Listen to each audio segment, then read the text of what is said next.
Yo, what it do, support crew? Welcome back to another episode of the Moral Support Podcast, man. It's your guys, Duane and Desmond, man. We back with a banger, you know what I'm saying? Back better than ever. We took a couple weeks off to kind of get things situated at home. But yeah, man, we back. You know what I'm saying? Going through this heat wave. You call me the weatherman. Sir. Apparently, I'm the weatherman on the podcast. We going through this heat wave in, Western Pennsylvania is, man, swamp, bro. You know what's crazy, though? Cause I told myself I was going to go swimming so much this year. And throughout this whole time, bro. First day of summer, though, bro. It's first day of summer. So we get it cracking. Tomorrow, first day of summer. Nah, it's tomorrow. Trust, I know. Tomorrow my birthday, guys. Just, you know what I'm saying? Just so y'all know. Yesterday was Juneteenth. Tomorrow my birthday. You know what I'm saying? Yeah. Bro, because I thought the 21st was the first day, and then I looked up and it said it was the 20th. You know what? It's weird because I had to Google this before, bro. Because What like is it? It's the 21st. Swear, it's the 21st. Yeah. Well, like, let me check. Nah, because I'm with you. I've seen it on the 20th before it was the too. 21st, bro. Like I swore, I don't know. Is it go by day or? It's the, like, I don't know. I think so. Well, we all messed up here. First day of summer. Let's see. It's funny because like, I was really like in my heart knew it was the 21st, and then I looked at something and said the 20th. I said, bro, no, it's not. It's the 21st. See, now this is saying summer solstice, Thursday, June 20th at 4:50. That's when I guess that would technically. So maybe it's a summer solstice that determines the first day of summer. But I guess I don't know if it changes like every year type time. Okay, yeah. But I was with you, bro. Swear. See, because it says first day of summer 2024. Like it's like it might change. Right. Like on how many? Wait, let me see. Man, my guy's birthday is the first day of summer, man. Yeah, we That's going with that is, because you know what I'm saying. I want to have some. I want that day to be more important other than just my birthday. You know what I'm saying? But yeah, man, we here. Like I said, Juneteenth was yesterday. Yeah. Juneteenth was yesterday. Birthday tomorrow, so it's not a bad week. You know what I'm saying? I don't know what I want to do for my birthday. I might go hiking. I know I'm gonna work a little bit, but I think I'm gonna do hiking. Maybe live Saturday. Yeah, of course. Living every day, not just on the weekends. You know what I'm saying? Not just your birthday, huh? Not just one time a year. Definitely. Because that's my. I never really did like anything for my birthday. It was never like a thing for me to be like, oh, I'm gonna do this for my birthday, unless somebody made it about me. Like, you know what I'm saying? Which wasn't like. I mean, I kind of stopped like it's when I was a kid. When I was, I don't know, maybe like 13, 14, maybe. But even then, I wasn't really having parties. It was just, I knew it was a special day type time. But, and as an adult, like, I never really celebrated it. I'm just work. Yeah. Like, I just, prioritizing other things. But I do want, it's a holiday, bro, like, for real. And I want to actually celebrate my birthday in the future. Yeah. I was hoping to do it this year, but, things happen. Things didn't happen. So it is what it is. But maybe next year, I think I want to do the traveling thing, bro. Like, I want to travel every year for my birthday. Like, I really do. I think that's something, whether it's in the States, out of states, really don't matter. As long as you get to do what makes you happy and what's important to you. Like, that's, facts. As long as you can do that on your birthday and whatever brings joy to you, that's just important. But you're going to live it up, though. Of course, man. So, yeah, man, June. It's a very important month for a lot of people. There's a lot of different awarenesses, a lot of different I guess holidays and celebrations and stuff going on. But one in particular that's sticking out to me right now is men's mental health. Okay. That's good. You know what I'm saying? That's good. Men's mental health month. And it is, and the more I just seen a video, bro, and it was this dude, I guess he was a combat vet, and PTSD, and he didn't really know how to handle it and stuff, and the cops came, and it was unfortunate, bro. Like, just you see, like, just kind of like the brokenness within, his mental, and cops came. They didn't know how to handle him, and unfortunately, he ended up passing during that exchange. Yeah, and it was just sad, bro. And that's what really kind of fell upon me, because I'm like, wow, like, you see the numbers, bro. Like, how many men, suffer from mental health, and now obviously everybody going through things mentally and stuff. I'm just highlighting the men because of the month of awareness, and statistically, I don't know the exact statistics on it, but I know significantly more men pass from suicide than women, and that's just something I really just wanted to talk about, bro, because I feel like, again, we deal with these pressures, we deal with these social what's the word I'm looking for? Social expectations on what it is to be a man and what we need to do, and we can never really attack that side of our mental. We just kind of have to be strong, have to be this, have to be this role model, tough, strong guy, never cry, never sad, never, you know what I'm saying? And sometimes, bro, for a lot of people, that just is too much, you know what I'm saying? Yeah. And I know that we all have dealt with our fair share of it. We all went through our things that kind of tested us as a human because of the things that, the things that we're challenged with, bro. And we feel like we can't talk to nobody about it. You know what I'm saying? So, yeah, I just kind of wanted to touch on that. So is there anything for you that helped you, like, during, like, your moments of, that helped you? Or was there anything that you was able to do that kind of, like, quiet the noise a little bit? Let me just echo the importance as well, because I love this topic. Super important. Like you said, like the numbers say what the numbers say, which is something that we probably don't pay attention to. But I think even more than that, just society says enough. The state of society says enough of men's mental health not being prioritized, it being neglected, and it puts us in this state being, all the pressures that we do have as men, as far as leaders of homes, leaders of communities, obviously from state down, from country down, really, presidency. We got some women obviously in office trying to do some things too, but still, it's been men thus far who's been pioneering those roles, and it's God ordained to be that way specifically, but so again, it's important. It's important, because it spills over, to many other things, many other facets of life. But to your question, man, we young still, bro. We in our 20s, mid-20s and stuff. So it's like we're just now getting that developmental state where we start prioritizing it. At least understanding it a little bit. At least having awareness to, Absolutely, yeah. You still got a choice to prioritize. Now, when did it really become like a real thing for you? Like, would you say, like, or generally speaking, like, at what age do you think like men start to really battle these kind of like these wars within themselves? Where like, is it typically around when you become an adult, 18, or whenever you're out of school, like 21, 22, like when? I think it's subjective. I think it varies based off of the life of the individual, because heavy is the head that wears the crown, and everybody gets their crown at different ages. Some people are 16 who carry a household, who are the lead of a household, and some people don't never lead a household, and some people do it midlife. So, I feel like manhood is when you get your individuality in a sense where you have to not only do for yourself, but have responsibility over somebody else or something else. So I think once you're challenged with that responsibility, that's when you become more mindful of your own mental health, or should anyway. You should be more inclined to, because you realize you're only good to others as you are good to yourself. Absolutely. Man, that's the realest, bro. How you treat yourself is everything, bro. You can't treat nobody better. You can't give nobody your all if you don't got it. So it's like, until you start to realize, it's like, treating like a gas tank. Like, you can ignore your gas tank all you want, but at some point, if it runs out of gas and you ignore to fill it up, you just ain't going nowhere in life. So it's like the same thing with our mental. Like, you gotta prioritize it. It's a machine. Like, you got to do the maintenance on it. You got to do the oil changes. You have to take care of it. Because if routinely. You don't, it like builds up, and then it becomes this thing where you explode. Like, your engine gonna lock on you. And you can't. And at that point, some people is speaking of suicide, just that's it. That's when they seize. That's when it's over, and they wait too long to address it, because a lot of us have a lot of pride. Like, we don't want to even like say, oh, like, I have an issue, or I'm going through some things, because I'll tough it out, because that's what society kind of puts on us, right?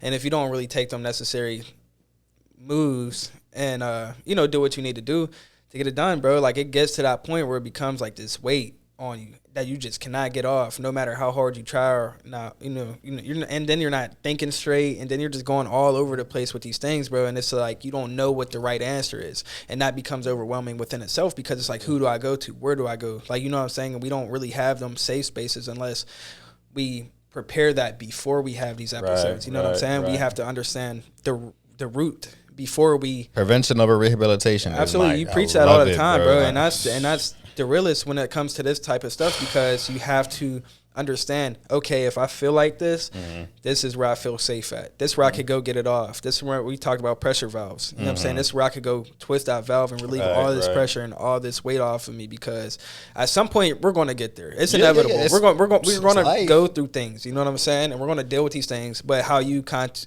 of, I heard it saying, and it was like, it said, a lot of people think the thing that they're going through, whatever happened, somebody passed, somebody, you break a bone, you go through a car accident or whatever, they think that is the test, but the test is how you manage to get through it. That's the test. Learning how to manage to get through these emotions and, everything. That's the hard part because these things are going to happen. These things you can't control. So it's a journey. It's a journey, bro. So it's going to happen with, and you have no power in that. So the test is how you manage to get through these things, because the thing you don't want to do is explode and get to that point where you're harming yourself or anybody else. And, I think that's just so big, because I personally obviously went through my trials and tribulations with it with my father. For those who don't know, February 6, 2005, my father had committed suicide. And ever since then, even as a kid, I kind of had it in the back of my head that I think I told you before, that I will never allow myself to get to that point where he was at, So, I've always tried to, get away from that, you know what I'm saying, and never let my feelings or my emotions get me to that point where I feel like that.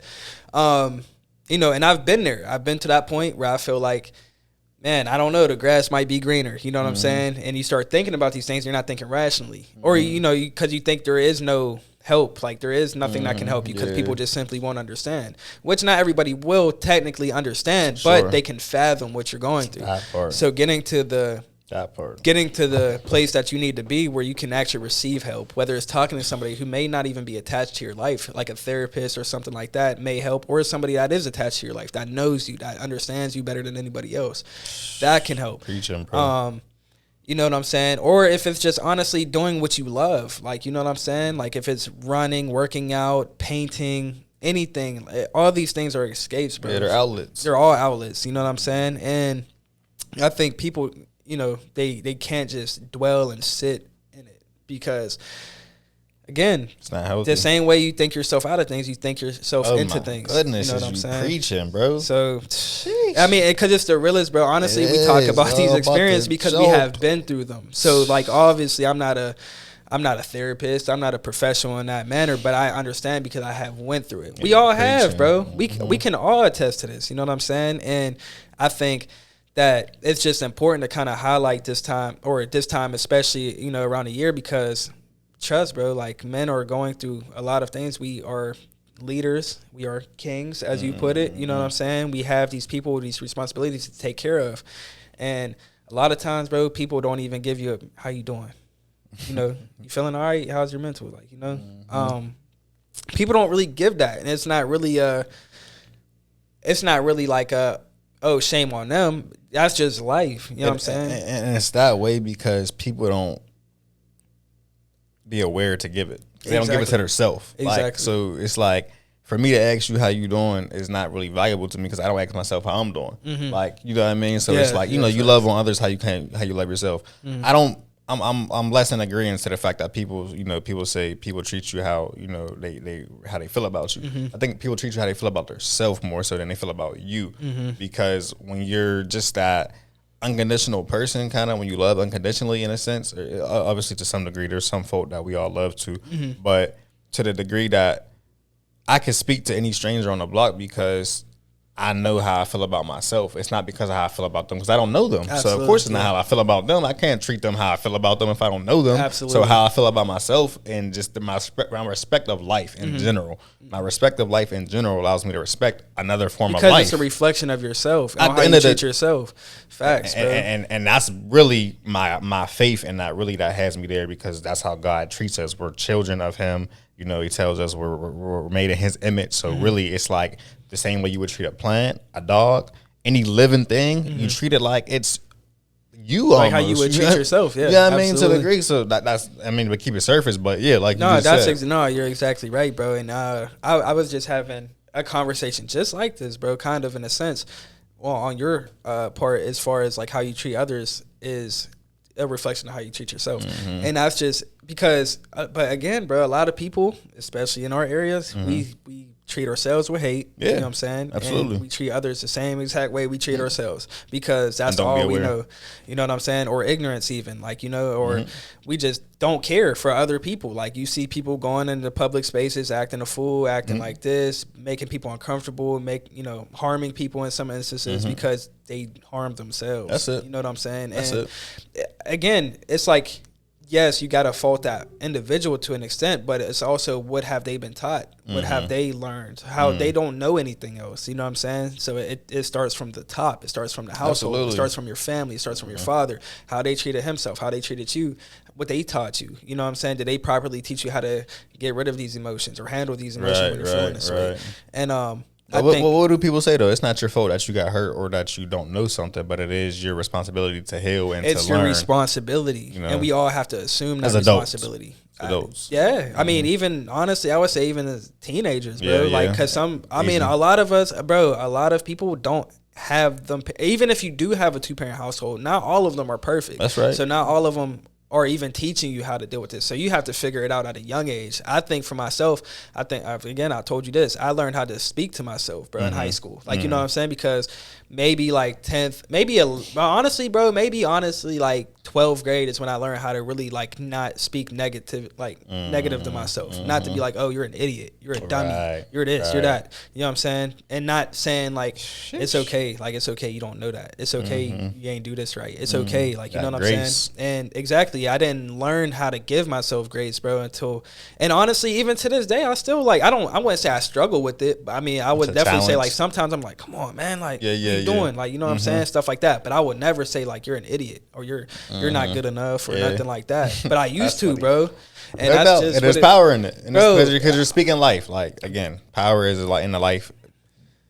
Power is in a tongue. Life and death is both in there. So when you speak to those things, we know that because if someone's over here encouraging you, you obviously know what it does to you, but you don't put the same value to a discouraging statement. Like, when people's calling you a loser, when people's calling you an idiot, when people's calling you stupid, whatever the jokes or names, even if it's in a jokingly manner, that's still something. If you're receiving it, you're still feeling you're feeling it, no matter how they say it. Yeah. Like, you call the kids bad kids who's acting a little bit out. Like, they soon take on an identity of I'm a bad kid. That's what you told me I am. So that's what I'm gonna be like, and vice versa. You speak life into them, they become that, and it's like, and it's not their fault.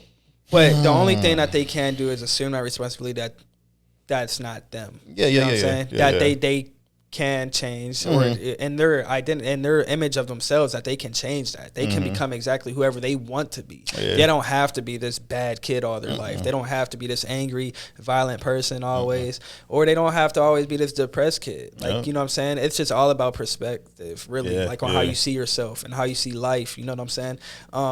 So that's kind of like a thing I think in the community-based sense is like that's kind of what's going on, I think, on a mass scale in our types of communities. We are taught to not really love ourselves, like, you know what I'm saying? And we're not taught proper love because we didn't receive that as a kid from your parents, from your family, from your community. We're just, generations. Exactly, bro. That's good, bro, because for one, like, I always tell people, like, people assume that you just love how you love. You have to learn. Loving is a learned behavior. Like, you have to learn how to love. Like, we like to assume that we're just born lovingly, but like you said, even if we are, there's still some type of programming throughout life that teaches us otherwise. Absolutely. So it's like that's still invalid. Like Absolutely. you have to learn how to love. So at this big old age, 26 years old, yes, there's ways that, especially certain people, everybody has to be loved differently. Absolutely. Like that part. Different love languages. There's definitely different love languages, and just how you communicate differently between a foreign person and an American person. You got to learn that language, or there's going to be a barrier and there's going to be a miscommunication. And what you think you're doing to love that person, if I'm speaking English to a Spanish person, and I'm like, well, they should understand what I'm saying. Yeah. That's the same way with the love. You know they don't understand it. I heard the most. It was very ignorant. I understand it for sure. But it's funny that you say that because I heard somebody, this when I was living in California, I heard it multiple times, but this one time in particular, I think I was in a restaurant or something. And matter of fact, I was actually down at the pier, but there was somebody selling, I think, hot dogs and stuff. And then somebody, American, was like, man, why they come over here and they don't speak English?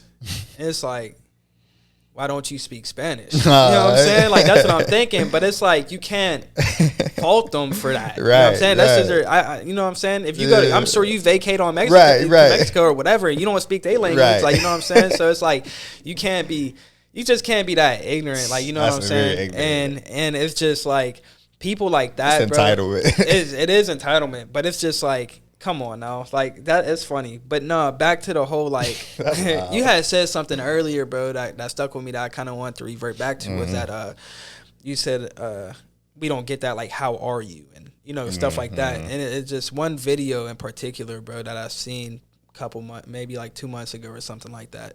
I'm going to give you the background of it. So, Coach Prime, bro, like, it made me tear up a little bit. But Coach Prime talking to one of his players, bro, and one of his players is Nate Robinson's son.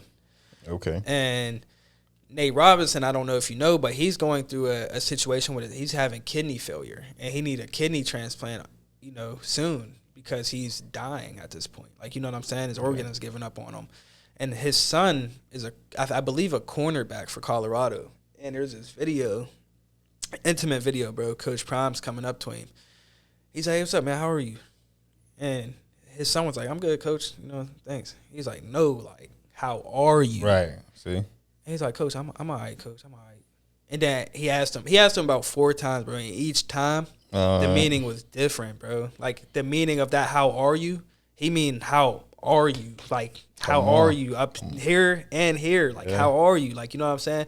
Bro, it made me tear up so much. It's because you don't really get that from your elders, bro. Like, from an adult to really just check in on you. Like, no, sincerely. Like, not just like oh, I'm good. How you doing? Like, not like just how are you? Like, are you okay? Like, you know what I'm saying? Like, that coming from a leader, somebody you look up to, a coach, a big brother, like, a father figure, whoever, bro, can mean so much to a person. And I believe stuff like that can get people out of that depression. Absolutely. Or out of that mode to feeling like they don't want to be here no more. You know what I'm saying? Just simple, oh, I appreciate you. You know what I'm saying? Very grateful for you. Thank you for being in my life. I think as a man, I think that's what we seek most of. It's just a genuine, I appreciate you. I'm grateful. Yeah. You know what I'm saying? Or how are you? Are you good? Like, you sure? You up here? Like, because we're like well-oiled machines, bro. Yeah. But we need maintained. Like, you know what I'm saying? We just need, like, acknowledged. Like, we'll keep doing whatever we need to do to get us to where we need to go. We talk about the pilots and stuff all the time. I just, everybody hop on this flight. I'm going to get us there. Right, you know what I'm saying? But at the same time, that plane needs fixing. You know what I'm saying? I need that to be well maintained so we could get there.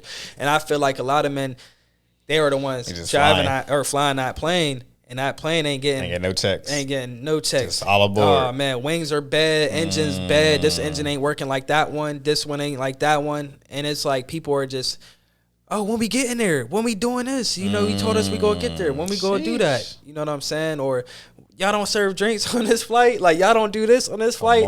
This flight ain't. This is Spirit. Come on, bro. You know what I'm saying? And I feel like people don't realize that, bro. Like, I've had that issue with my family, bro, in particular, where it was like, they know I'm on this path. They know I'm on this mental journey, this spiritual journey to get us to where we need to be. And I feel like sometimes there was just points where it was just like, what can you do for me? Not necessarily can you. And again, bro, I love my family to death. Like, I have a great relationship with my brother, my mom, my sister and stuff.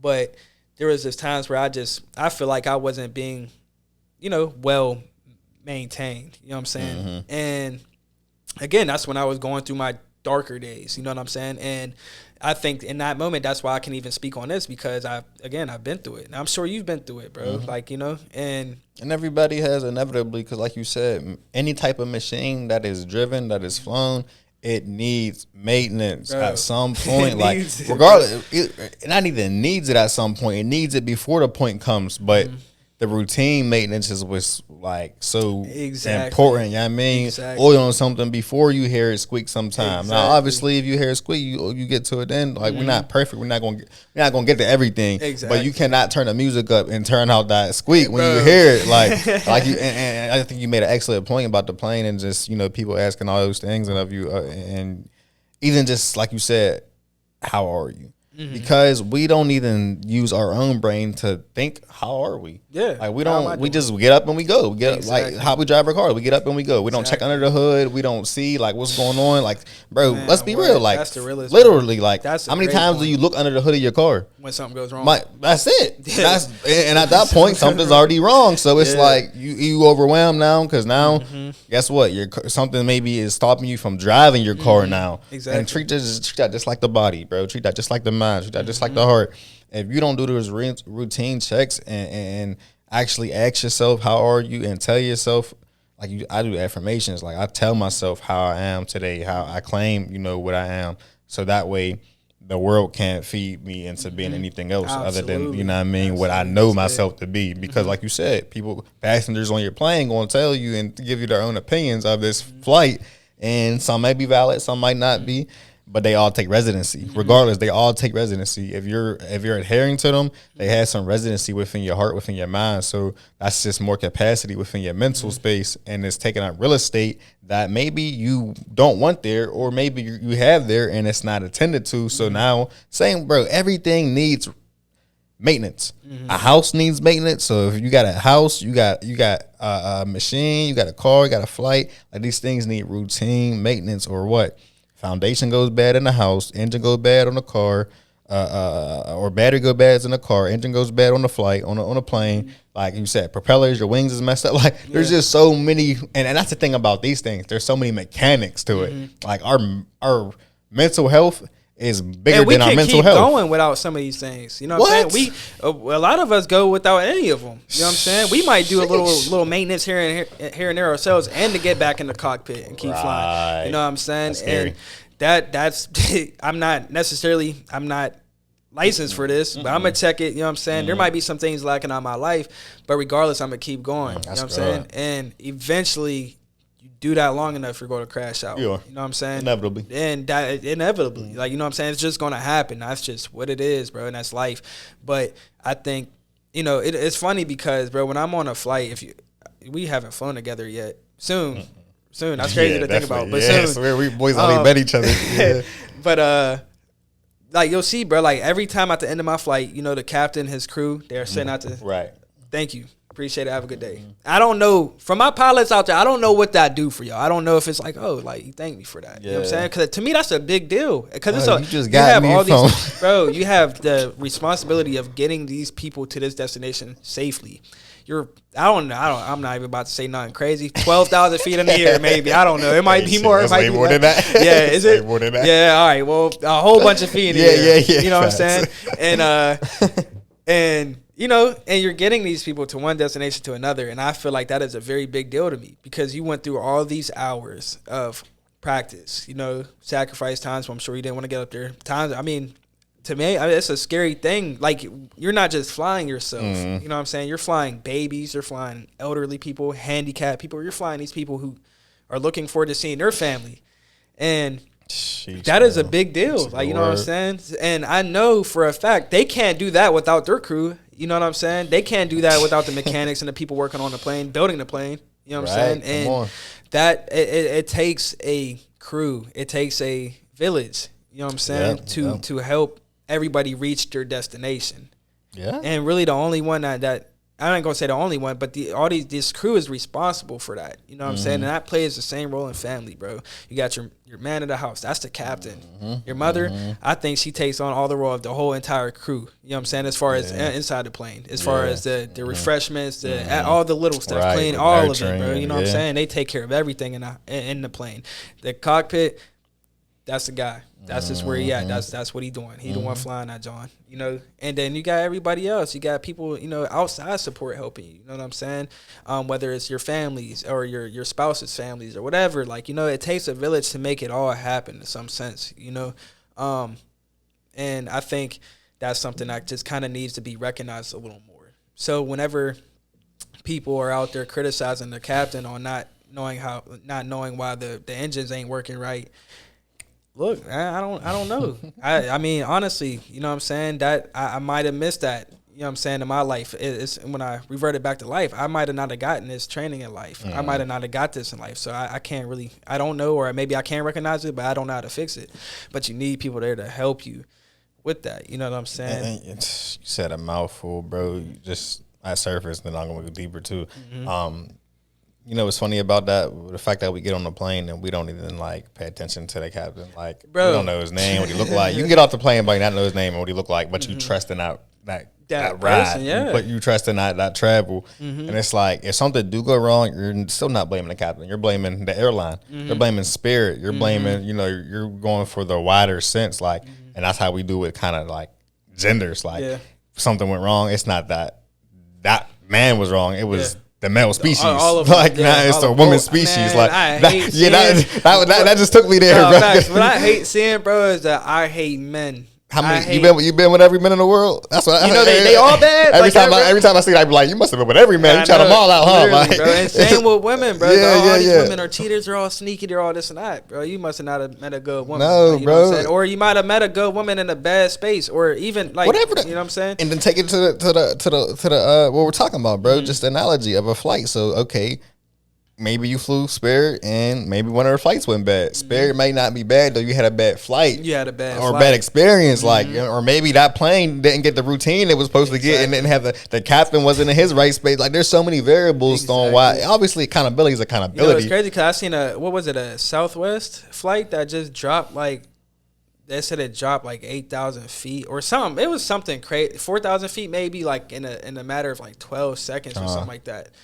They didn't crash, but I guess I was reading an article. I can't remember exactly what happened, but Delta is one of the best airlines in the States. Like, you know what I'm saying? And that happened. But you're not going to leave that flight and be like, at least you shouldn't be like, oh, I hate Delta. I'll never fly Delta again. Because that was one experience, like with that airline. You know what I'm saying? You can't have one experience with a male or a female and say, oh, they're all terrible. Like, that's just not what it is. You can only speak to that flight, to that plane. To that you know what I mean? Like, that's all you can exactly. speak to. Like, and even like that, it's the state that plane was in. It's not even the plane itself. It's the state that plane was in. Because I'm sure there's people who could speak to me 5 years ago who can say something not credible. And that is what it is. You know what I mean? But it's like, okay, who I am now, the plane I am now, as this efficiency, the rebuild of who I am now. You can't say them same things about me. Absolutely. Like, and you know what I mean? That's just the reality of like, you know what I mean? You know, speaking to those things in the state that they're actually in. And that's why I don't write people off, bro. It's funny, like, just in a mental sense, like, because you could only not judge, but. No, you can judge. No, I'm not saying you can't judge. I'm saying you can't judge somebody accordingly. You can't judge somebody just like writing them off, put a label on them as if like they're this person based off an experience because they're obviously. No, based off of one experience or not just multiple, bro. A lifetime of experience because your heart state is still your heart state. So like again, I'm trying to take it away from people so it could be more. Nobody don't feel attacked. Yeah. But when you say like a plane, so say that plane that you were just driving over, say 7 years you was traveling on the same plane, and 7 years it was giving you poor flights. Like the quality of flights weren't good. So like, let's say the 8th year comes around, you like, I'm not taking that plane no more. Like, I'm done with it. It's cool with it. That ain't it. Okay, and then that plane goes ahead and gets some maintenance while it's under what's it? Oh, it's in the hangar. Okay, it's sitting in the hangar. It's by itself. It's getting some maintenance. So now that plane ended up commuting again, and somebody else gets on a plane, or you get back on a plane, and it's different now. And it's the best flight you ever had. It's just different. Whatever you want to classify. I tell you what, after 2 rides, if I ain't messing with that plan, I'm cool. and to each his own. And you know, as long as you can, commit to yourself to dealing with whatever you do deal with after that, because that's on you. Like, if I fly Spirit every time knowing I've never been comfortable at Spirit, I can't complain about it. Like, that's on me. Like, I chose this every time. Exactly. So it's like that within itself. You just took me for a win, but no. But you're right though. That's kind of like, cause that's something again, bro. I had to learn. Like, I can't judge a person because of this and that. It's just more so I wish you the best. You know what I'm saying? Even if I'm not riding on that plane no more, I hope that it's the greatest plane ever. Right. And everybody else have great experiences on that flight. Though. You know what I'm saying? And that's just what it is, because you're not always going to get the best version of everything in life, period. Bro. Like, no matter what it is, whether it's a person, it's experience, it's a trip. It's not on you that you didn't get that best version. It's not the fact that you weren't the best passenger. You were You were on that flight at that point in time when our flight was in the state that it was in. Exactly. Simple as that. Like, there could have been multiple variables that could have been controlled or uncontrolled that you could have helped and assisted But as long as you do your part and you can honestly say that you've done what you could do the best to your ability, that's all you can do. That's it. Everything else is out of your power. And that's what I think, again, pointing the finger at me, bro. I'm somebody who really think I can control everything. Sure. And I'm not saying controlling a bad. I think I have the power to persuade, convince, or just kind of everything in my environment for whatever reason. I feel like I could cultivate and so I feel responsible almost for a lot of things. That's a man trait though, bro. Yeah, facts, bro. And I feel like I'm responsible for everything that's around me and everybody. So if something don't happen right, I point the finger at myself, which isn't always a good thing, because there's some things that's just not in your you can't control how people think. You can't control what people do. You can't control if things break or not. You know what I'm saying? Like, that's not something. And I can influence it though. You can influence. You can influence, but I feel like some people or some things just don't want to be influenced. But that's it though. That's where it's out of your control. But that's we talked about this years ago, bro. And that's something that's a hard thing to accept. It is. It is whenever you feel like you're doing your absolute best. Your intentions are extremely pure. You don't mean nothing but the absolute. Everything excellent, bro. Like for people or for whatever, and they don't want it. That's hard to accept. You know what I'm saying? Because it's like, truthfully, I want the best. Like, I'm, all things considered. Like, you know what I'm saying? So like, that's a hard thing it's a hard pill to swallow for a man. But you can't beat yourself up on that, because with me, it's like, okay, what can I do better? That's what I think. You know what I'm saying? Which is a good thing. But it could be a thing that you think too much in.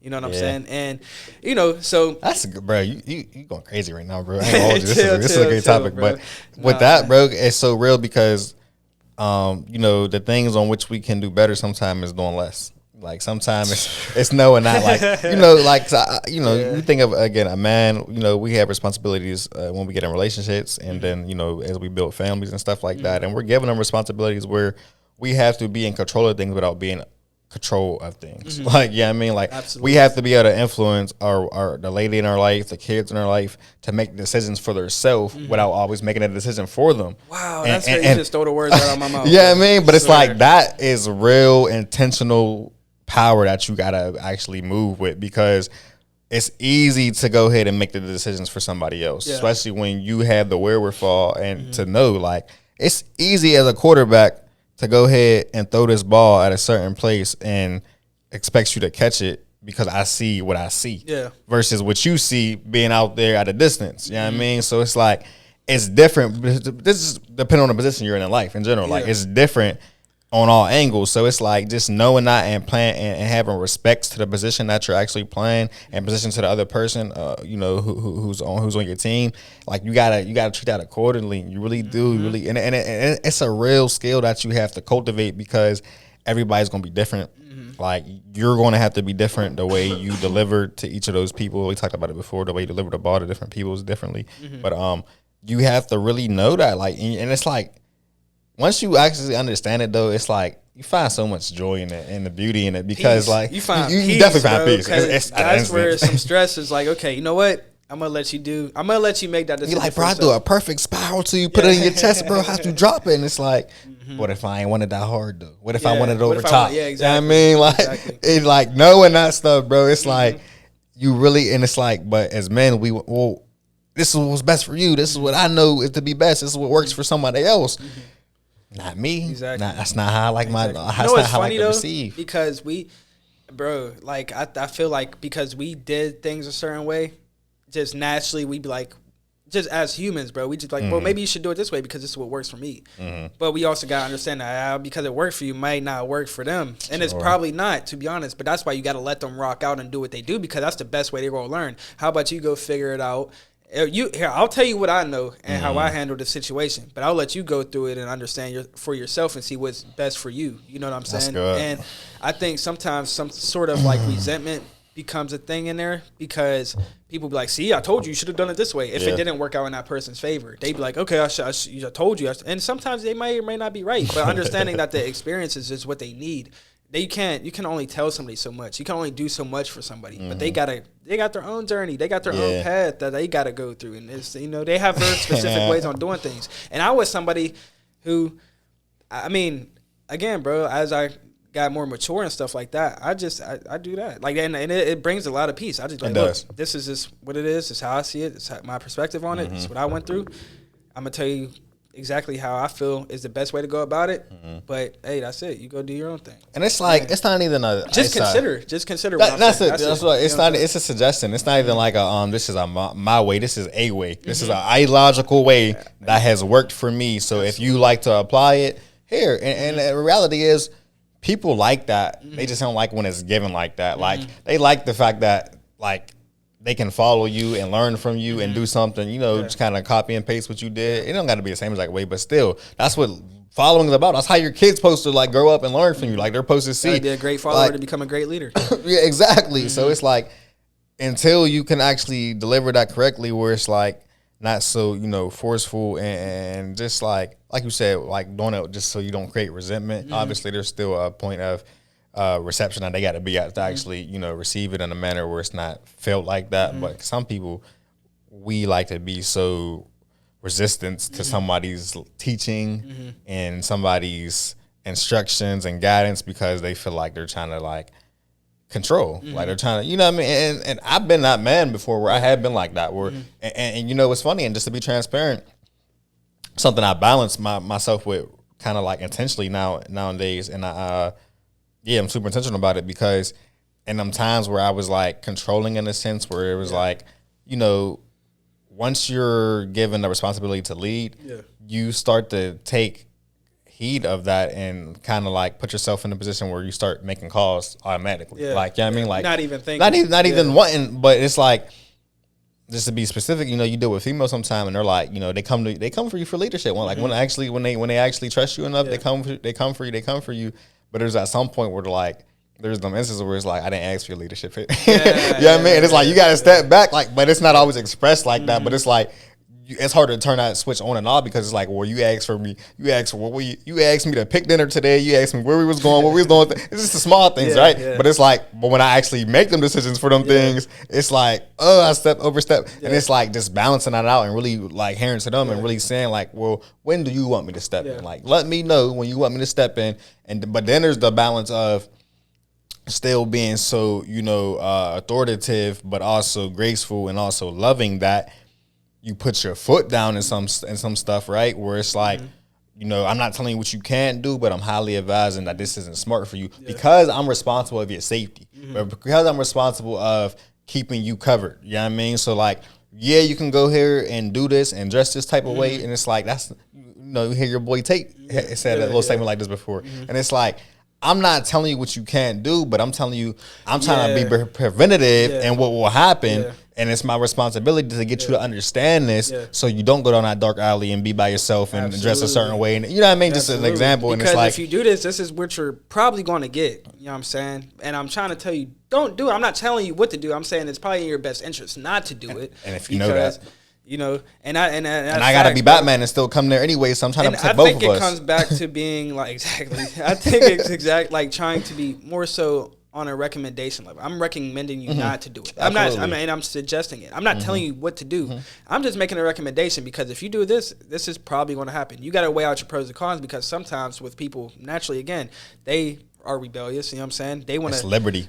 Exactly. I can do what I want. I can do what I want. They Yeah, shouldn't. Yeah, they shouldn't do that. They shouldn't touch you. They shouldn't ensure that. Reinsure that for them. Like, absolutely. Reinsure that. And I'm gonna speak, fellas. Reinsure that to your lady, to your kids. Yes, you can do what, because they need to know that. They need to know that you can do what you want. But what makes sense, what's logical, and what's in your best interest. Go ahead. In your best interest. No, facts, but that was real, man. Facts. That's it, bro. You said it right on the nose for real. Like, you got to do what's in your best interest. What makes the most sense? What's going to keep you safe? Otherwise, yeah, it's a free country, bro. We live in the freest country in the world. You can do absolutely anything you want. You can wake up tomorrow, quit your job, do whatever you want. But you got to see, okay, in a year, where do you want to be? In 6 months, where do you want to be? 2 years, what you want to be? Because quitting your job and dropping out or doing all this or whatever to go try to make a rap career or something like that, whatever your case may be. Not saying don't follow your dreams, but make it make sense. Yeah, and be honest, right? Yeah. And sometimes I'm not saying make it make sense to anybody other than yourself. Make it make sense to yourself. In an honest state. Yeah, in an honest state. I got you saying that. It's literally in your best interest. Like, I'm giving up everything to chase my dream, to do this. Go ahead. You know what I'm saying? Be my guest. And just know that there are consequences that come with it. You can't say, oh, I want to own a house, I want to do this by next year, and you not work. That's honestly, I mean, chances are, I don't know. You know what I'm saying? It might take a couple years to blow up in music or whatever you want to do. It might take more time than a year. You know what I'm saying? But you got to be logical. Okay, I might keep this job, keep my full-time job, make the right investments here and there, and then also pursue my rap career. There's 24 hours in a day. No doubt. Work 8 hours, you know what I'm saying, on average. Work 8 hours a day, sleep for 8. You know what I'm saying? That's still another 8. You know what I'm saying, that you got. So just follow whatever it count. recipe it takes to bake the cake. Well, my man always say there's 1,000 ways to bake a cake, man. So it's like, long as you follow the ingredients that's actually going to bake a cake and it's honest ingredients, then do that. Because I'm not going to say, bro, I want to move to California and I'm about to go take this road trip to California and start traveling south. Like, I'm not going to get there. I'm traveling south. I'm going to get down to Florida or somewhere. So while and then that dishonesty and the resentment you do within yourself, right? It's like looking at blueprints, bro. Right. Like, that's where it takes my head. Like blueprints, like you said, ingredients, like recipes and stuff like that. I mean, there's a blueprint like stuff, like, you know what I'm saying, and there are different blueprints for different things. Right. There's a certain way to go about certain things. You're not going to try to build a skyscraper with a townhouse blueprint. It's just not going to work. Come on, bro. You know what I'm saying? And I'm not saying you can't build that town. If you want, go ahead. But it's just, you're not going to start with the townhouse blueprint. You're not going to start like that. You're not going to make a cliffside mansion and I don't know, in the projects. Yeah. You know what I'm saying? Like, it's just not, so you got to understand the blueprint that you're looking at, and you got to set that blueprint out for yourself. Being a leader in your household or whoever, a mentor, whatever whatever role you play as a man, you set that blueprint. Now, whatever blueprint, if they want to use that blueprint or not, that's up to them. You know what I'm saying? This is just look, I got it already for you. If you want to go this route and you want to, you can make some adjustments, just this foundation and all this, it got to stay the same. You know what I'm saying? But if you want to go another route, let's try to find you another blueprint. You know what I'm saying? And I think that is just the realest, bro, because when it comes to being that leader, you know what I'm saying? You just want to help. Yeah, I'll help you find another blueprint. Just know, don't talk to me and act like you want to use this one, though, because this one ain't going to work for what you're trying to achieve. Like, you know what I'm saying? And I think that's what like needs to. It just needs to, it needs to be acknowledged. Really, you know what I'm saying? Bro, think about that, bro. That's so good, bro. Think about that. So if you come to me with a blueprint, bro, you say, Des, I'm trying to build this. I need your help. I'm like, cool, bro. Say less. Where you need me, you need me on a hammer. You need me calling. You need me hauling stuff. Whatever you need me to do, let's do it. But if you need a hauling, go ahead and call Easy Haul. But whatever you need to do. Free ad, man. Free ad. I love That's it. Throw that in there, man. But look, it's like, if you give me the blueprint and then you telling me, okay, bro, follow this, and I'll meet you on this side. I'm gonna do this. And we doing our thing, I'm following it accordingly, or you're following it accordingly, And then no, I'm following it accordingly because you gave it to me. I'm following it accordingly, and then you're doing something else on your end that's not according to the blueprint. And then you mad at me when we meet in the middle, and it's like, bro, structure's what's different. going on? We working on 2 different projects, baby. Come on, yeah, bro. It's like, different, bro. And I think that goes a long way, especially in relationships and life, bro. Like we are. I'm following this blueprint. That's how I see things. These right conversations and stuff are necessary, bro. And these talks and these boundaries. Hey, Verge said it real good on last episode. Said it real good. Oh yeah, man, didn't he, bro? What, man? Go check out last episode. Yeah, Verge, big man. time. Brother Verge was speaking. But yeah, like you gotta be looking at the same blueprint. You gotta be working on the same blueprint, because if we building up like this and I'm going up like this, you can't come right here because now we messed up. Now we got to backtrack. We got to do all this, and that creates friction. It creates resentment. Come on, bro. Because I was on 2 different times, you know what I'm saying? And this goes with kids, fathers, parents, grandparents, coaches, mentors, teachers. Like it anybody goes, with leadership. Anybody with leadership, it goes. Or relationship. It's very important to set that blueprint. But what's the most important part though? The foundation. The foundation. That's it. These can't be different. These walls gotta go up. You know what I'm saying? If you got the floor, you got the underneath the ground. You know what I'm saying? You gotta dig it out underneath the ground. That can't change.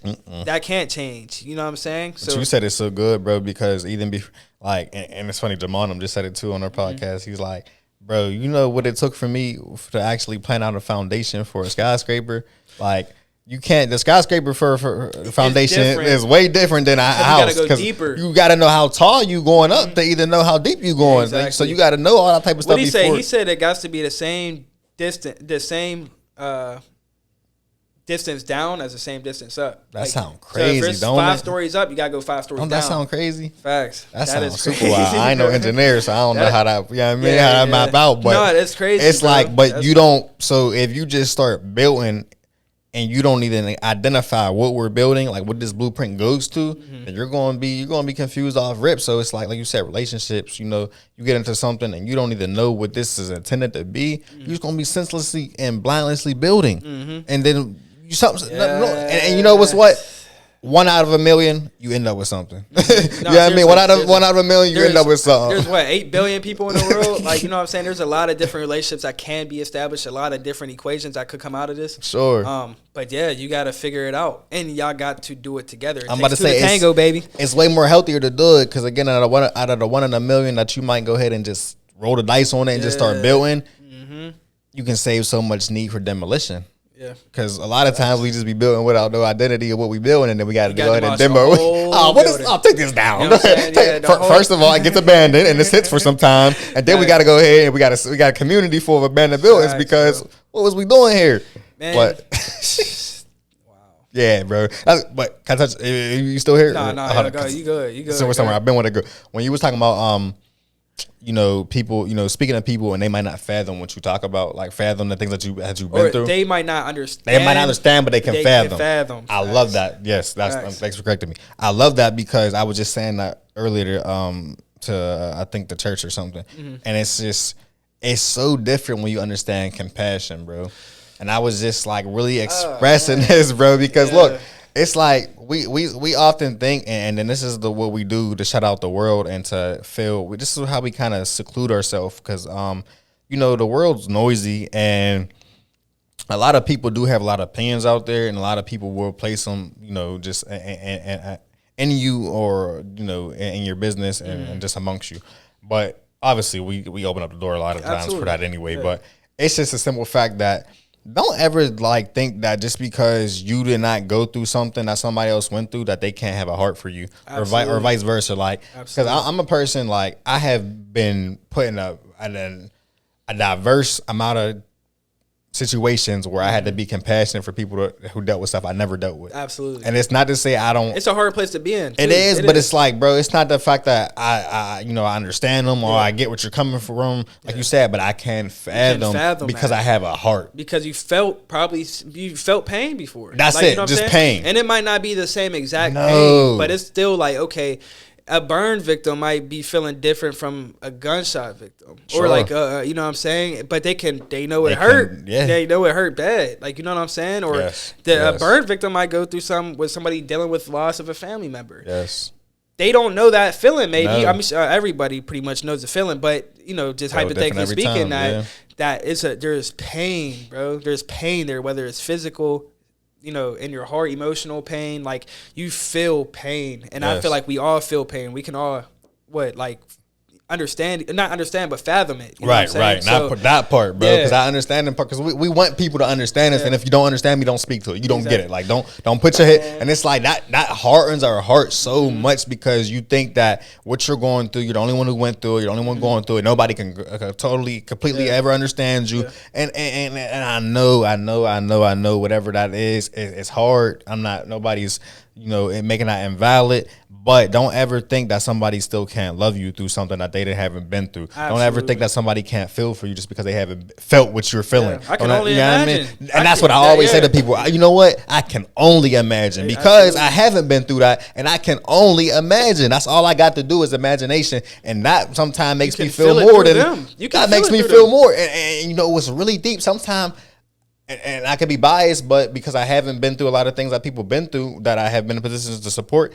But I think that actually helped me more because I was able to be more, use my imagination more instead of placing what I felt on them. Yeah, exactly. Which is, what I mean? Because we could have been through the same thing, and guess what? You still felt how you felt. It's like if we go to the gym tomorrow, you lift 20 pounds, I lift 20 pounds, it still feels, the weight is different to us. Bro, and that's the thing, that I've dealt with my losses, bro, was like, I had people that also lost their moms or lost their dads, and it's still different because your mom isn't my mom. You know what I'm saying? And my mom isn't your mom. Right. You know what I'm saying? Y'all relationship was different from ours and vice versa. So it's like my mom was a completely different person. I'm a completely different person from you two. So it's like, wow, I understand the pain of losing a mother, right? But it's not the same. That, it might have affected you a lot different than it affected me. But I know it hurt. You know what I'm saying? At the end of the day. But there's some people out there who, man, they passed. I don't care. You know what I'm saying? That's how they feel about certain people, passing away and stuff like that. That's numbness. Yeah, I'm not like that. That's numbness. What I'm saying? So it's we have different ways of handling that situation.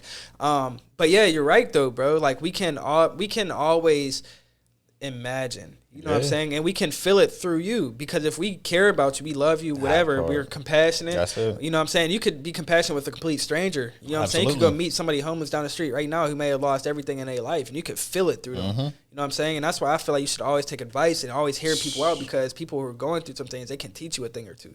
You know what I'm saying? And that is the realest, bro, with me because I've always been that person. I've always been the person to just hear people. I just want to listen because I mean, God forbid I go through that and don't know how to handle it or don't know what it look like and get caught blinded, then who knows? You know what I'm saying? It could put me in that depressive state or that mental state where, I can be another victim, And I feel like that it's important to hear everybody out. I don't care if it's a crackhead. I don't care if it's the richest man on earth. I don't care if it's somebody you don't give two poops about. You know what I'm saying? Just hear them out. Listen, bro, because that's the only way you can it's the only way you can learn from other people's experiences. You don't have to go through everything. You're not going to. Or to fathom everything. You're not going to. Your love shouldn't be so subjective anyway. When you think about unconditional love, I should not have to go through what you went through to love on you. I should not have to go through what you've been through to cater to your needs and your wants. When you go to a therapist, they haven't been through everything that you've been through. They have a psychological understanding of some things because they have done their studies and whatnot, but their heart is mostly open up to you more than their mind is. Absolutely. That's what's most important, you know what I mean? If you're in the right, practice anyway. But it's that's where the value is, really. You know what I mean? They're just able to blend the two and use the chemistry for it to formulate something great. But you do not get the person in your life who's just supposed to be there shouldn't be that disconnect. There just shouldn't be that disconnect. You should always be open enough to that next person and be like, I can only imagine. And you have to be receptive to the love that people are giving you, bro.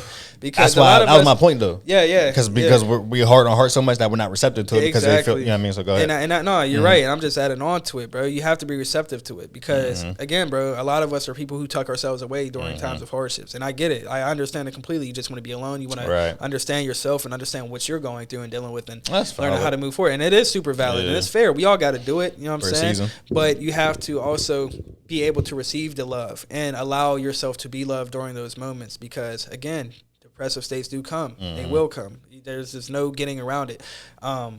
Again, bro, like when my mom passed, I wasn't depressed. I was probably the saddest I've ever been in my life, but I wasn't depressed. Bro, there was times in my life where way less worse stuff was happening, and I felt worse at that moment than I did when my mom passed. But I allowed people to love me. I allowed myself to cope. You did a great job, you know what I'm saying? Too. And I think that helped so much, bro, in my life, because I see other people tucking themselves away in the dark corner. And I mean, it might be, some people deal with it forever, bro. Like, seriously. I know family members, bro, who are still dealing with the loss of my father, bro.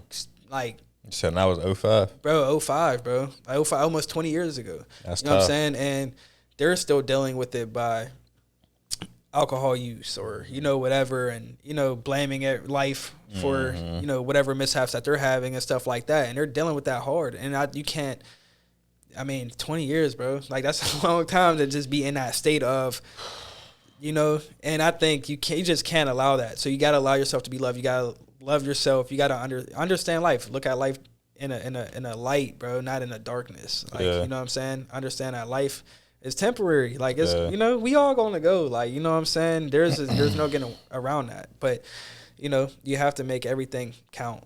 Every day count, every second count, every relationship count. Make it all count. You know what I'm saying? And live. Like, live. That is so good, bro. And like you said, peace. You find peace within it. I seen that within you, bro. Like I said, bro. You encouraged me so much through your journey when all took place, because like it scared me a little bit. You know what I mean? Because sometimes you don't know how to. You see that on some people. Some people will get real numb, or some people will get real embracive to it, or like. But I seen you actually allowed yourself to feel the pain, but didn't resist the love in the same sense. Like, you actually allow people to love on you, because in the moments we don't feel like we deserve love. Like, we feel like we get to blame ourselves. Give it to the people that's you know what I'm saying. That's what we want. Like, you know what I'm saying. Between that, or you just feel like the world's against you. Like, you feel like.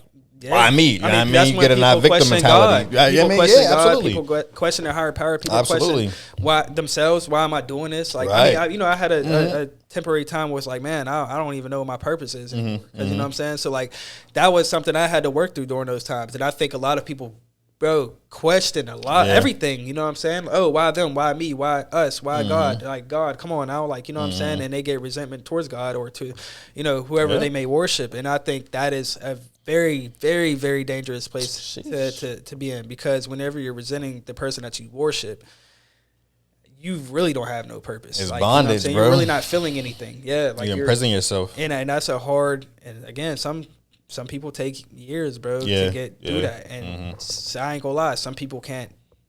They don't want to be there for years going through that. You know what I'm saying? So it's a very tough place to be in, but once you get there, you realize that it wasn't that hard. Like, you know what I'm saying? It's hard when you're in it, you know what I'm saying? But then when you get through it, it's like, wow, like, man, I'm just so grateful to be on this side of it. You know what I'm saying? It's like climbing a mountain or even hiking, for that sense. Like, it's hike, it can feel how I feel in the moment, but when you get to that top, man. But see, that's why it's very important to enjoy that journey. And bro, I just, posted something on my IG. Embrace all of it, bro. Embrace the hurt, embrace the pain, embrace the tears, embrace it all, bro. The breaks, everything. Embrace it all, because those are the moments that you're really growing. Like, those are the moments that you're really getting better. Those are the moments that you're going to look back on life like, wow, I needed to go through that. Yeah. Because when you get to that other side, you go and be like, wow, if it wasn't for that, I wouldn't even be here. You know what I'm saying? I wouldn't be the person I am today. And I think that's a way to kind of shift that way of thinking, is that you just got to enjoy it all. Like, and not, everything is amazing. And I don't mean, like going through this worst time of your life is an amazing moment. But you have to look at it like, wow, this is an amazing place to be in, because I have the opportunity now to take this all in and grow within myself. That's it. You know what I'm saying? And you appreciate it. Like you said, bro, you on a plane, you appreciate the turbulence.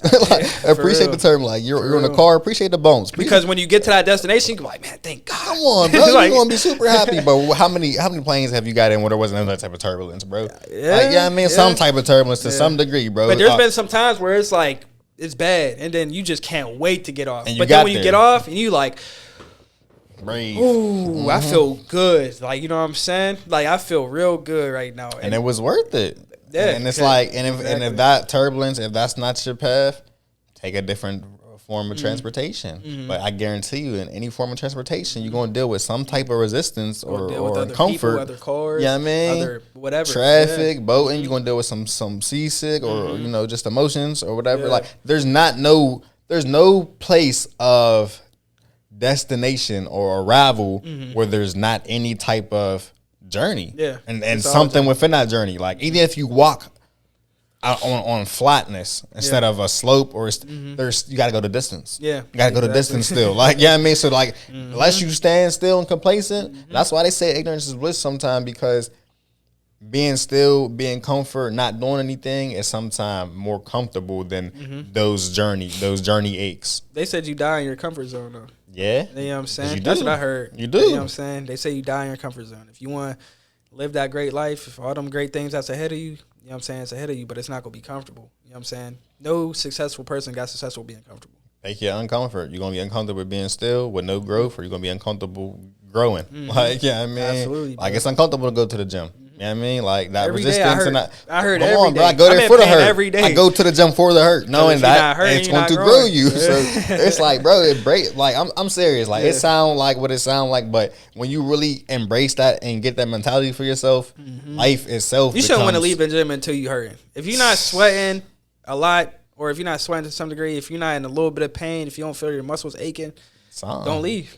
You're not ready to go home. But something is better than nothing. So I would say if you go get some a little bit, I'm about to say, but guess what though? If you don't though, if you just don't expect a huge growth, you know what I mean? Absolutely. If you got sub or atomic pains, then expect atomic growth. Yeah, you know what I mean? But if you got an astronomical amount of pain, expect that, but don't let it be aches. Like, you know what I mean? Obviously, I mean, don't let it be the wrong pain, but we know that too. But you feel it. You know that there's a difference. But yeah, facts, man. Bro, yeah. mental health 101, bro. We covered a lot of grounds on that one, man. That was dope. That was June, man. It's a very important month. I mean, they're all important. Every day is important, but there's a lot of awareness going on like this month, and I think it's a very important time. Weather's getting warmer, and people are just.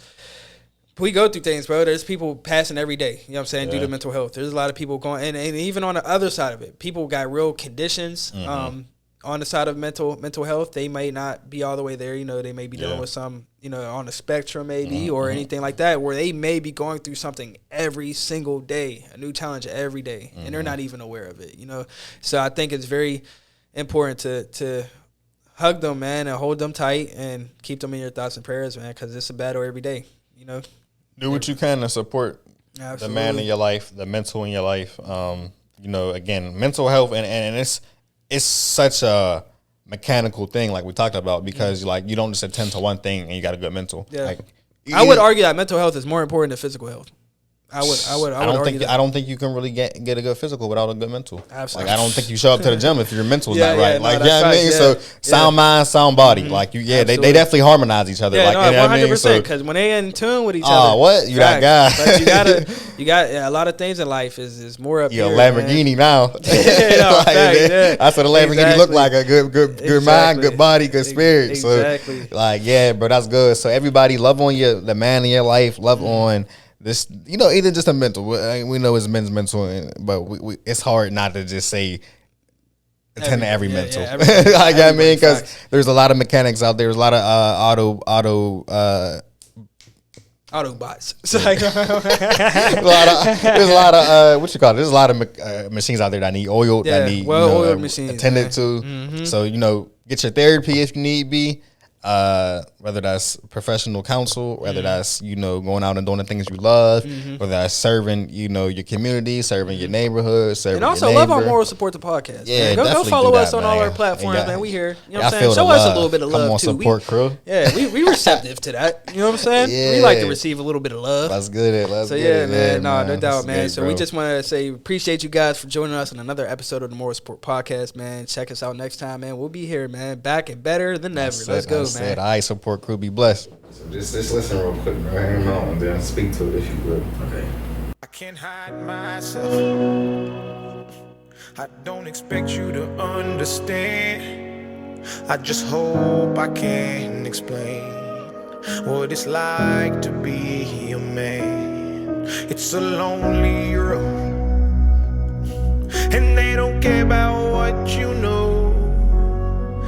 not about how you feel, but what you provide inside that home.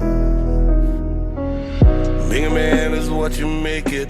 You can't always live up to expectations. You try to please everybody while you struggle, so you fake it and end up out of balance, compromising situations. As a good man, do what he should, man. Give everything he has and do everything he could, man. You might find yourself feeling all alone inside a house you built that you don't recognize as home. And that's what my daddy told me, and I'll tell my son the same. Now that I'm older, I relate and I actually feel his pain. He never cried, he might have lied, but he did not complain. And he said, son, one day you'll have to do the same. I get emotional when I stop and think and I look around. Beyond the county lines of my small town, I think about all the men out there who feel like I do now, who are screaming on the inside but won't ever make a sound. I can't hide myself. I don't expect you to understand. I just hope I can explain what it's like to be a man. It's a lonely road, and they don't care about what you know. It's not about how you feel, but what you provide inside that home. Don't give up, keep fighting. As a man, our sun is our horizon, and our father's actions play a role, and we end up like them. So they can't let us see them hurt, cause we'll embody what they do and start a generational curse. No wonder most men are so depressed, all the things that they can't express. They go to war, get thrown on the shelf, then go back to war with their mental health. Then grab that bottle and ask for help, try to pull themselves out of hell, then fall back down and then realize that they're gonna have to do it themselves. It's the circle of life. As a man you provide, they don't know what you're worth till the day that you die. And that's when they start crying, then move on to a man to confide in. That's why we feel we can't hide ourselves. We don't expect you to understand.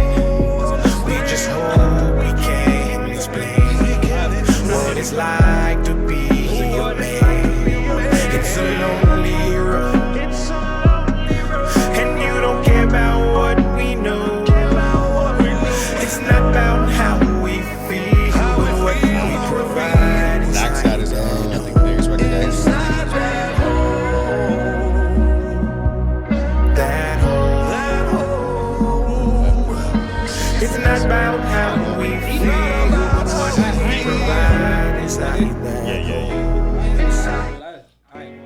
I just hope I can explain what it's like to be a man. It's a lonely road, and they don't care about what you know. It's not about how you feel, but what you provide inside that home. Being a man is what you make it. You can't always live up to expectations. You try to please everybody while you struggle, so you fake it and end up out of balance, compromising situations. As a good man,